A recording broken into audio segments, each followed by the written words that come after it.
palavra de Deus é muito claro que este evangelho tem que ser pregado no mundo inteiro. 50 alguns países já é um bom começo, mas são 200 países que precisam de receber o evangelho. Alguns estão querendo uma apostila do que a gente está falando aqui, e é mais ou menos o que está nesse livreto aqui, que custa mais ou menos o preço de uma apostila. Portanto, talvez sirva para responder às suas perguntas. Claro, não tem um para todo mundo, não, mas para aqueles que mais gostariam de rever, repensar, talvez isso ajude. Tá bom? Muito bem, vamos abrir a palavra de Deus para Jeremias capítulo 31. Jeremias 31.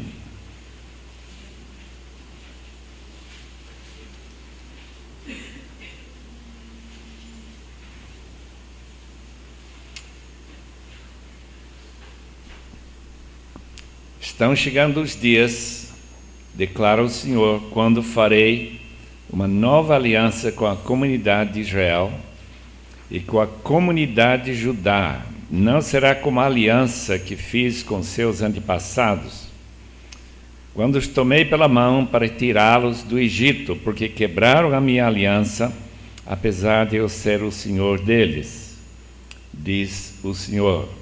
Esta é a aliança que farei com a comunidade de Israel depois daqueles dias, declara o Senhor. Porei a minha lei no íntimo deles, escreverei nos seus corações, serei o seu Deus, o Deus deles, e eles serão o meu povo. Ninguém mais ensinará ao seu próximo, nem ao seu irmão, dizendo: conheça ao Senhor, porque todos eles me conhecerão, desde o menor até o maior, diz o Senhor. Eu lhes perdoarei a maldade e não me lembrarei mais dos seus pecados.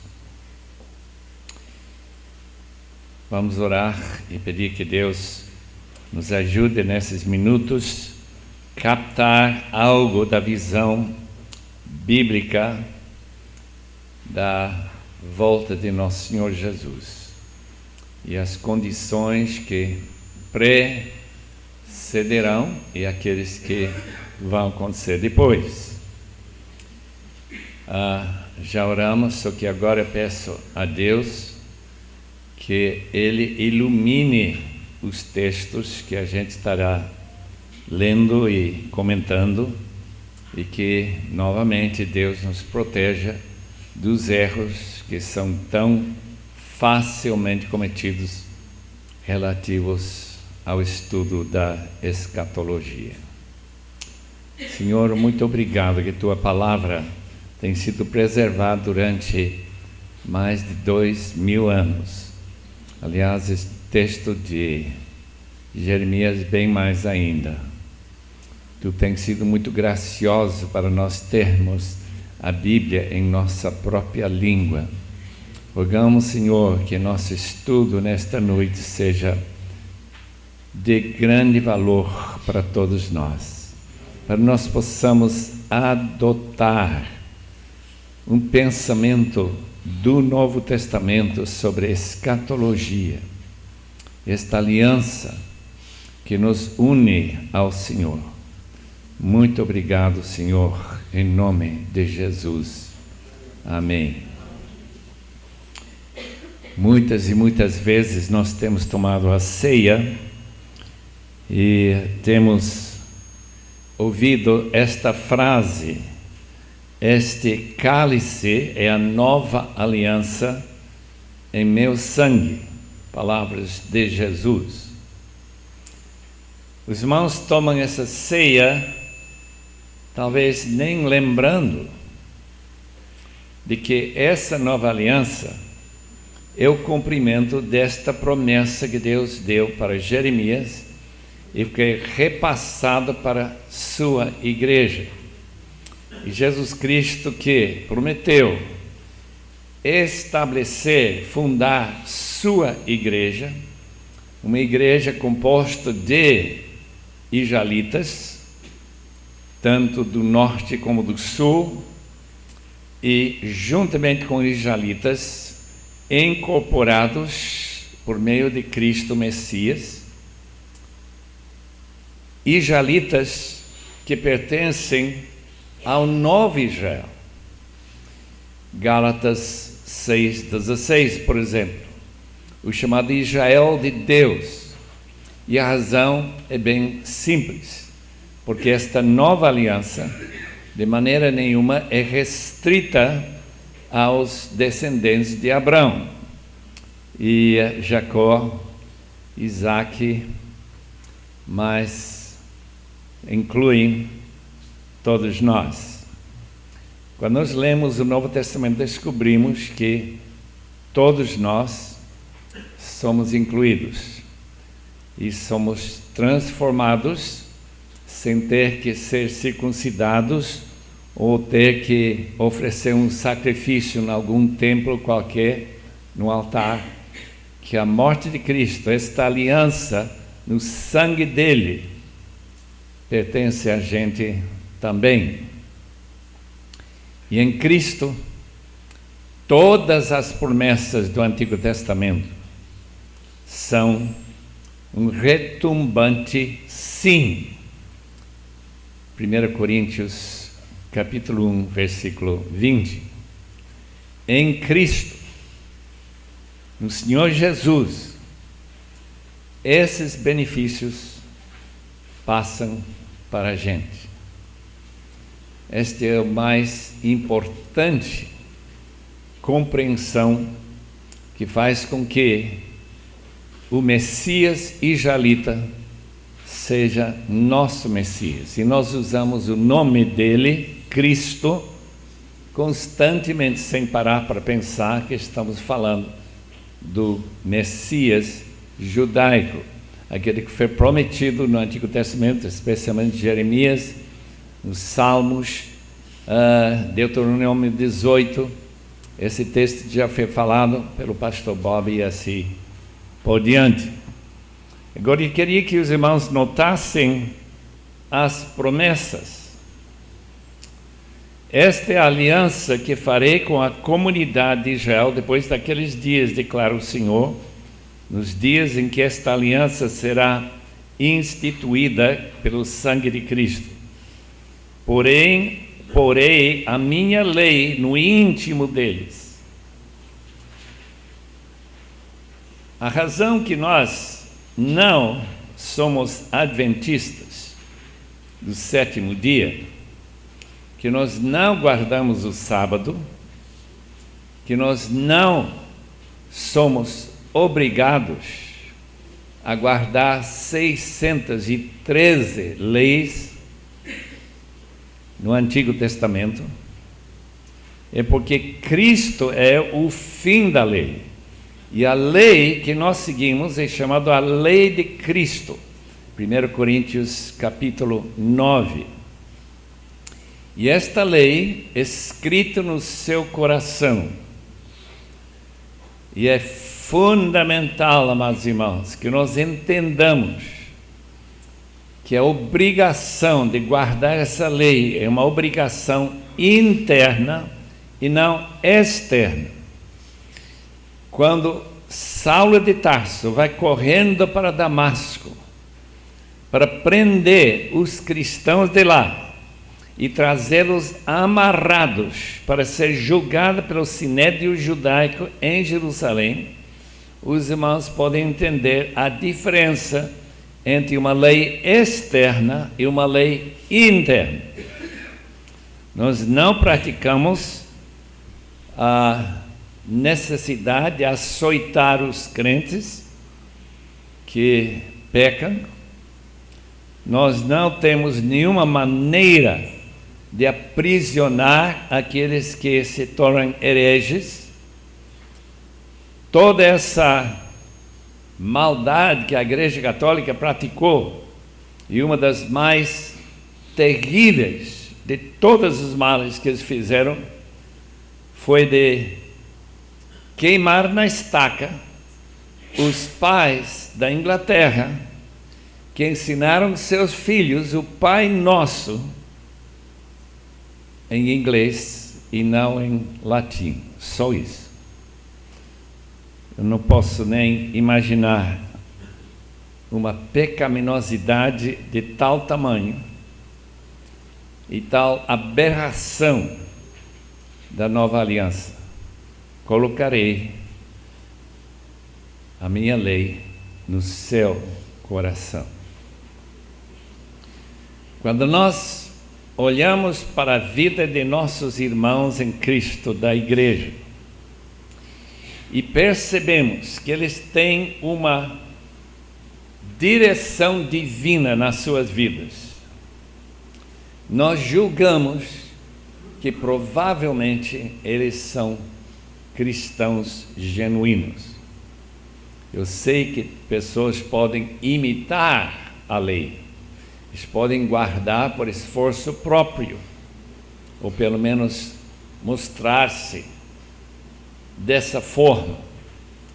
Mas esse texto fica muito claro que nós guardamos a lei do Senhor por causa de uma direção divina do Espírito de Deus que faz parte desta nova aliança, em Ezequiel capítulo 36. Segunda promessa, não é somente que a lei será escrito nos corações dos filhos de Deus, serei o Deus deles e eles serão o meu povo. Essa promessa é a promessa da nova aliança, que nós teremos um relacionamento com Deus que Jesus Cristo interpretou como relação de pai e filho. De maneira que quando nós oramos no Pai Nosso, estamos orando a Deus como se fosse nosso Pai. O judeu não tinha coragem de chamar Deus de Pai. Isso seria provavelmente, no seu conceito, blasfêmia. Mas Jesus Cristo nos ensinou a fazer exatamente isso. Por quê? Porque Ele é nosso Deus. E espiritualmente nosso progenitor, que nos salvou pela sua graça, dando-nos o seu Espírito. Então essa segunda promessa é este relacionamento com Deus, das mais preciosas que poderia existir. Serei o Deus deles, eles serão o meu povo. Ninguém mais ensinará o seu próximo nem o seu irmão, dizendo: conheça ao Senhor, porque todos eles me conhecerão. Isto quer dizer, simplesmente, não que nós não ouvimos exortações na igreja, não que nós somos independentes e nós buscamos nosso próprio caminho, mas o simples fato de que, pelo fato que nós temos o próprio Espírito de Deus a nos dirigir, se somos nascidos do Espírito, que Ele nos orientará como devemos agir e viver para a glória dEle. Número 3, a promessa é esta, que todos eles me conhecerão, desde o menor até o maior, diz o Senhor. O conhecimento de Deus nós usamos para descrever este relacionamento de uma pessoa que está dentro deste âmbito da família de Deus. Eu conheço a Deus, Ele me conhece. E dessa forma nós declaramos o que este texto está falando como a terceira promessa deste conhecimento divino. E finalmente o perdão dos nossos pecados. Qual é o significado desta nova aliança em relação à volta de Cristo? Esta aliança é o povo de Deus aguardando quando as mais profundas vantagens que esta aliança produz para nós serão realizadas. Quando o nosso relacionamento com Deus, de filhos e pais, nosso perdão de pecados, nosso conhecimento e obediência a Deus, nossa alegria em ser dele, tudo será perfeito. Então, nós que já morremos com Cristo, nós que já fomos incluídos no povo com vida eterna, por termos crido no Senhor Jesus, já estamos desfrutando desta bênção da nova aliança e aguardamos quando ela será realizada completamente na gente. Quando nós não precisaremos mais de perdão, porque estaremos sem pecado para perdoar. Quando nós obedeceremos completamente de acordo com o que Ele quer que nós obedeçamos.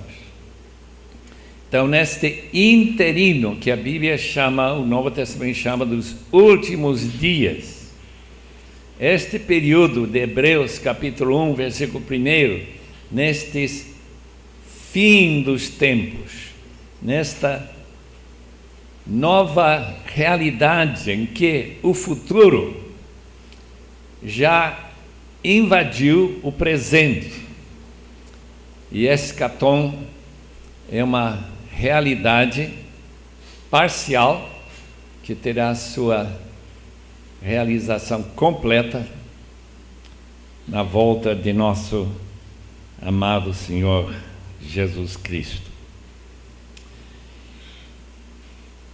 A justiça de Deus que Ele está operando em nós é que a Bíblia chama de salvação. Salvação dos nossos pecados. Eu tenho sido salvo, como já falamos, esta manhã. Temos sido salvos, estamos sendo salvos, vivendo esta realidade, enquanto estas boas novas do Evangelho estão sendo espalhadas pelo mundo inteiro, como nós ouvimos esta noite, em tantos diferentes modos, programas de rádio, de televisão, de folhetos, de livros, de artigos sendo publicados, de missionários levando estas boas novas e pessoas falando uns com seus amigos e vizinhos, e aos poucos este Evangelho vai levando até chegarmos o que a Bíblia chama da plenitude dos gentios, em que este trabalho que Jesus deu para seus discípulos se complete, maravilhosamente completo.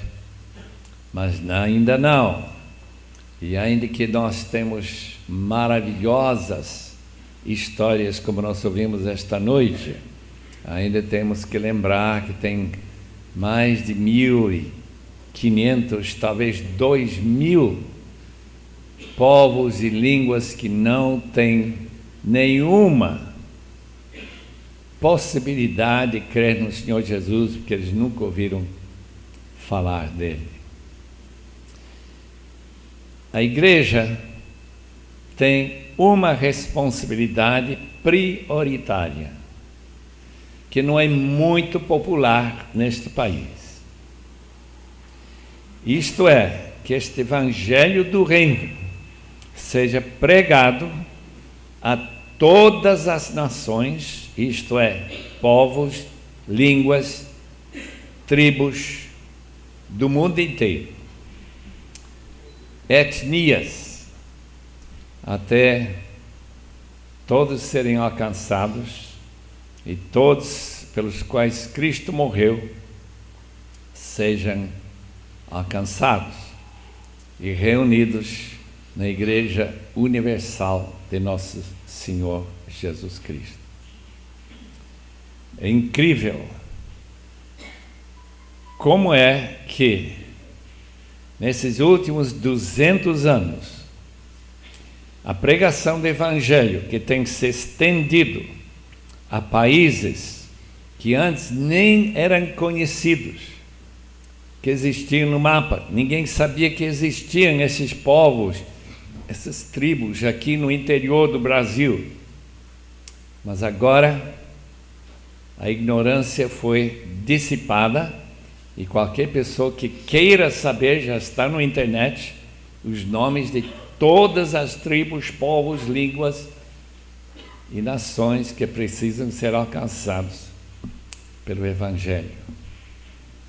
A ordem de Cristo: ide e fazer discípulos de todas as nações. Eu estarei com vocês até o fim da era, fim deste período interino, até a volta de nosso Senhor Jesus Cristo.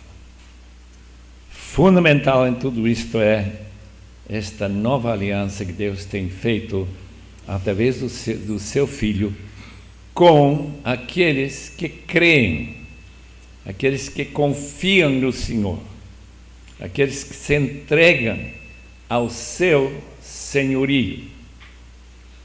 E a maravilha do Novo Testamento é que, na medida que a igreja cresce, eu estou falando agora da igreja que tem Jesus como seu Senhor e cabeça, que esta igreja vai avançando em lugares, entre povos e línguas que nós nem conhecemos de nome. Abrem suas Bíblias para capítulo 8 de Mateus. Tão interessante texto de Mateus.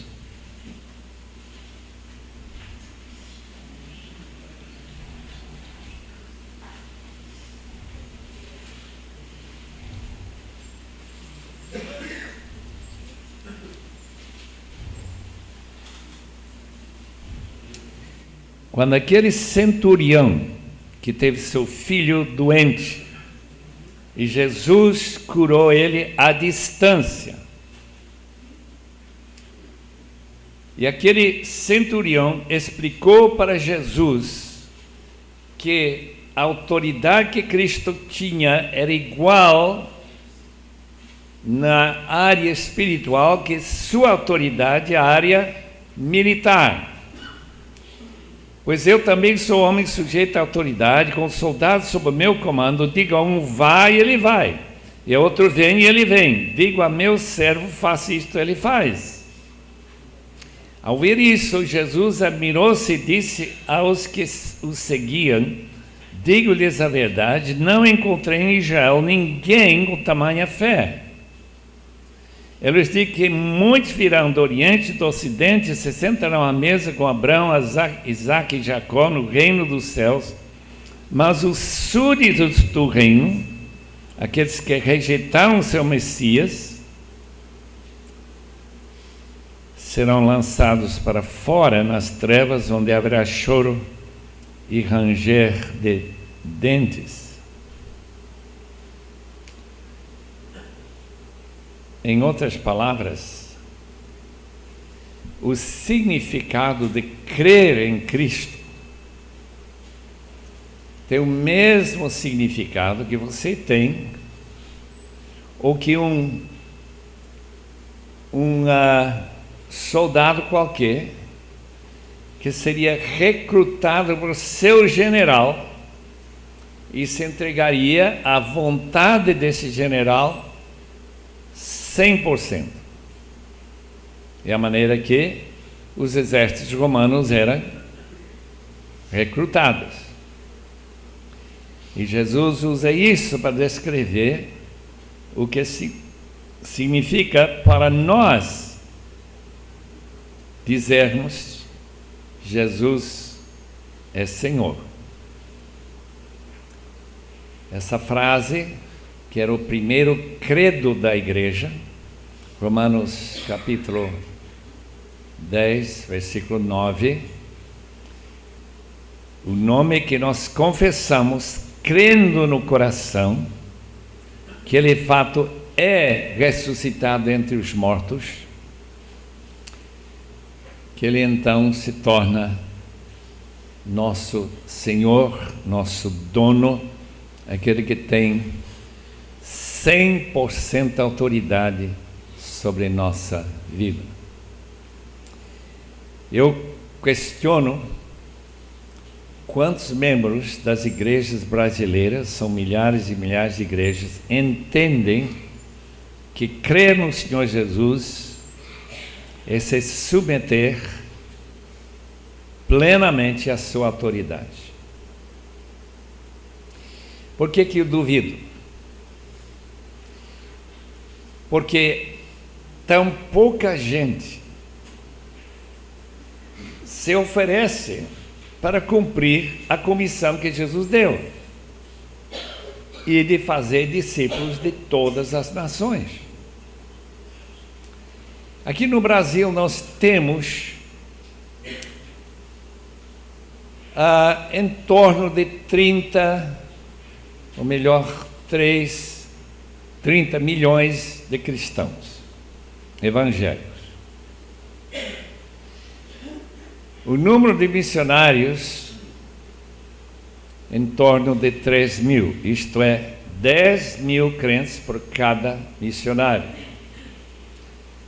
Quer dizer, o interesse em cumprir essa missão que Jesus deu para a sua igreja, para que ele volte, porque ele tem que ser recebido nos céus até cumprir o que ele mesmo prometeu.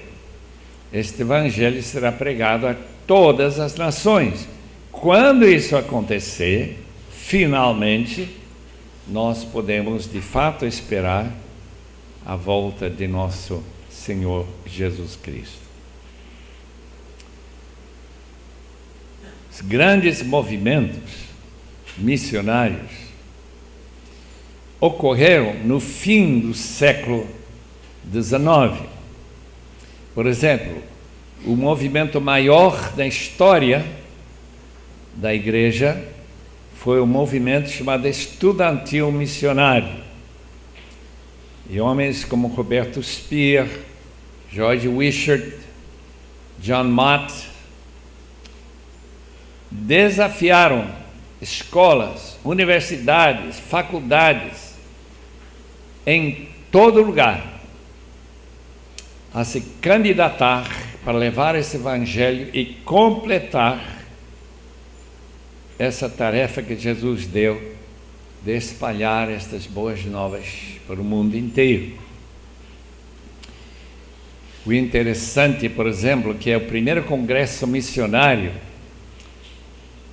internacional foi em Edimburgo, onde eu estudei, só que bem antes de eu chegar lá, em 1910. E o ponto-chave da mensagem de John Mott naquela reunião foi: evangelizemos o mundo em nossa geração. Essa geração já foi para a glória há bom tempo atrás. E ainda estamos aguardando mais gente para completar esta tarefa. O que me perturba bastante é falar com homens como Valdemar, a doutora Bárbara e outros que estão envolvidos com treinamento de missionários e saber que o número de candidatos está diminuindo em vez de crescendo. A igreja cresce, mas o interesse em levar a cabo a ordem de Cristo diminui. alguma coisa está profundamente errada. Quando a primeira leva de missionários começa a sair, há uns 30, 40 anos atrás, lembra-se que havia muita inflação, e inflação era o grande impedimento de missões. Por quê? A gente se comprometia em dar uma certa quantia, e cada mês, dependendo da inflação, a gente teria que arrecadar essa porcentagem a mais. Eu lembro quando essa porcentagem chegasse a 50% no mês, então no segundo mês já tem que dar mais 50% a mais. Irmãos, esses dias passaram. O dinheiro brasileiro se tornou mais forte do que o dólar. Mas cadê daquela promessa que quando o dinheiro ficar forte, nós estaremos dispostos a sustentar esses obreiros? É muito, muito interessante, queridos irmãos, que o interesse em deixar sua terra, comer alimento diferente que nós estamos acostumados a comer, a sentir a necessidade de evangelizar aquelas regiões do mundo ainda não alcançadas, surge de um coração em que Cristo é de fato Senhor e não apenas chavão. Ele é Senhor. E é exatamente contrário daquele individualismo ou egoísmo que diz o que importa no mundo é se eu estou salvo, mas não se aquelas tribos lá da Amazônia, de Pará, tiveram ou não alguma oportunidade de ouvir falar de Jesus, ou estas terras como Mongólia, que agora está aberta para receber missionários, e outras terras como Turquia, onde nós encontramos um casal brasileiro quando estive na Turquia, e a gente deu para conversar quanta necessidade esse país tem, e quantos outros grupos que agora foram liberados desse estrangulado posição comunista sobre aquelas terras do centro da Ásia, e agora esperando brasileiros. Eu sempre quero lembrar-lhes, queridos irmãos, que brasileiros são muito bem quistos no mundo aí fora, bem mais do que americanos e outros representantes do chamado primeiro mundo. Portanto, o Kairos de Deus, este momento que vai mostrando a contagem para a volta de Cristo, está diretamente ligado a este tema que nós conhecemos como missões transculturais. Este evangelho será pregado. Sereis minhas testemunhas ao descer sobre vocês o Espírito Santo, em Jerusalém, Judeia, a Samaria e até os confins da terra. É uma promessa, não é um mandamento. Não é como esse texto de Mateus 28, versículo 19, ide e fazer discípulos de todas as nações, batizando em nome do Pai, do Filho e do Espírito. É simplesmente uma promessa. Se o Espírito Santo desce sobre o Brasil, Brasil vai automaticamente, dirigido pelo Espírito, colocar missões como prioridade. Tem que haver alguma razão que não está acontecendo. Não está acontecendo. 10.000 crentes e um missionáriozinho. Pode ser. O avivamento que alcançou os morávios refugiados em Herrnhut, nesse conde von Zinzendorf, na terra dele, na Saxônia, no leste da Alemanha. Em 1727, 13 de agosto, caiu o Espírito de uma forma tão extraordinária sobre aquele povo. Não sei quantas centenas eram, não era muita gente não. Mas uma vez que o Espírito Santo caiu sobre eles, como a promessa de Atos 1:8, o resultado foi que poucos anos depois, aquele pequeno grupo enviou até a morte de Conde von Zinzendorf mais de 200 missionários para todos os cantos do mundo. Realmente foi o começo desse movimento chamado moderno para levar o Evangelho aos cantos do mundo. Pessoas sem dinheiro algum, não tinham nem sustento. Alguns são os famosos que chegaram no Caribe, se escravizaram para poder contar a palavra de Deus para aqueles negros.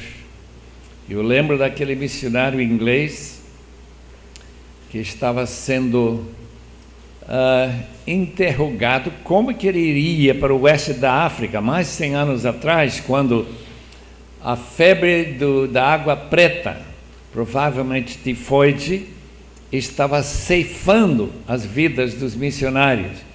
E ele disse para aquele missionário: você não sabe que aqueles que já foram, daqueles 70 missionários, 65 mais ou menos já morreram dentro de 2 anos.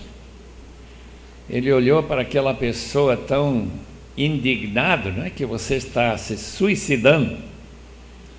Disse: eu daria 1000 vidas para falar de Cristo para aqueles povos no oeste da África, se eu tivesse essas vidas. E é justamente nessa região da África onde agora temos algumas das igrejas que têm crescido mais.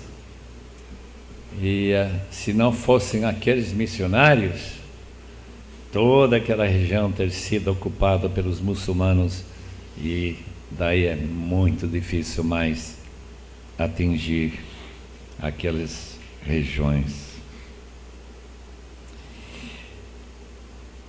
Deus mandou seu Filho por amor ao mundo.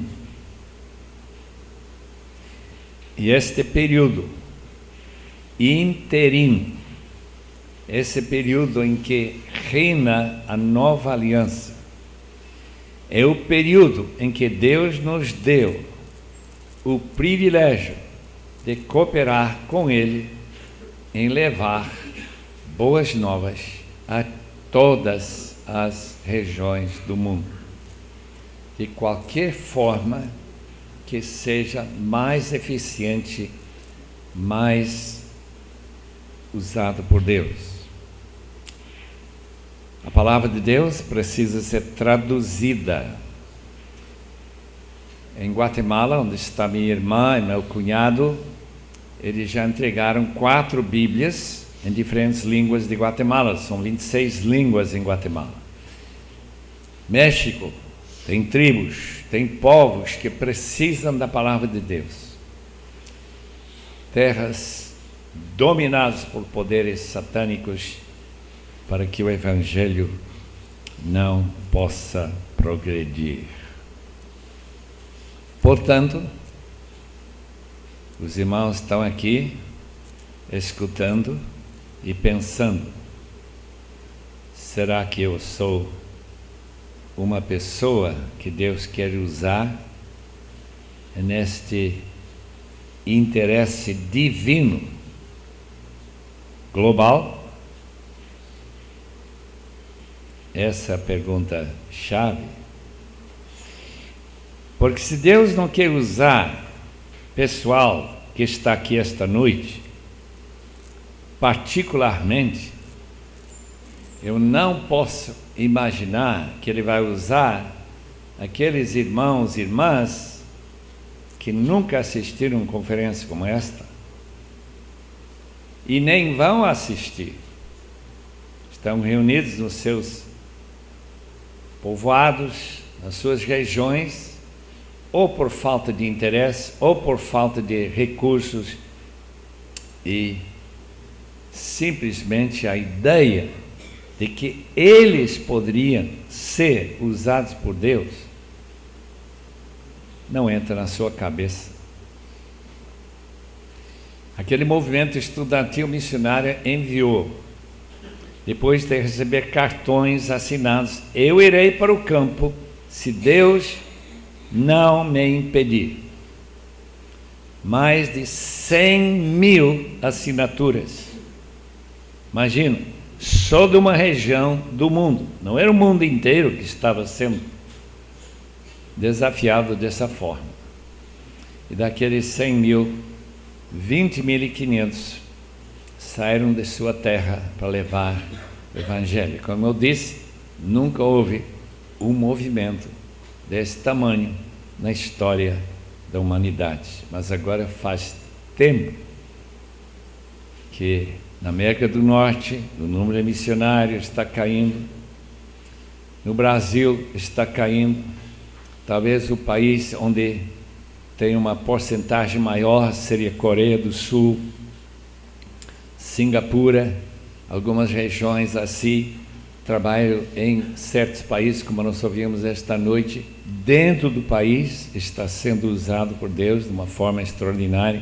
Os chineses estão se preparando para, logo que o governo se abrir, que eles levem o Evangelho para os países muçulmanos, dizendo que nós já aprendemos como sofrer pela nossa fé, nós cremos, temos coragem, vamos seguir esse chamado Rota da Seda, até chegarmos em Jerusalém, levando o Evangelho. E onde fica a América do Sul? Uma grande pergunta, eu acho, de tanta importância para nós. Eu gostaria, para encerrar nosso estudo nesta noite, que nós orássemos uns com os outros, para pedir que Deus realmente coloque um peso pelos povos não alcançados. A Ana Maria Costa, de Brasília, já começou a missão que tem este foco: vamos levar brasileiros para os povos não alcançados. Vamos orar por esses povos todos os dias. Ela tem os cartões com os nomes de povos que você nunca ouviu falar, para que você possa estar orando todos os dias para aqueles povos. E vamos pedir que Deus realmente coloque em membros do CBM, como nós já ouvimos esta noite, para que se abra esses campos brancos para a seara e prontos para receber as boas novas de Cristo, porque quando completar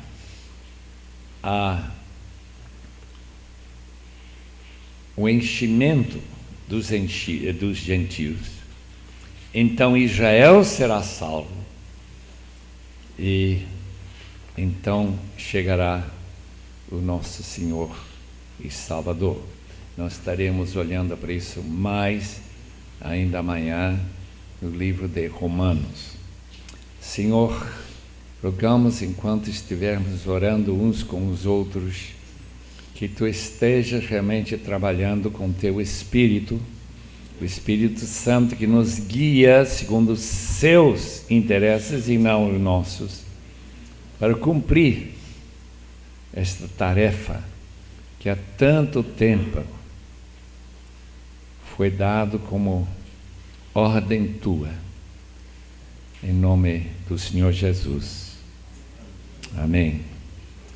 Podem reunir em grupos de 2, 3 e dizer para o Senhor que você está pensando, que você gostaria que Ele fizesse, orando uns pelos outros e pelas suas igrejas, e para todos aqueles que aqui representam essas igrejas.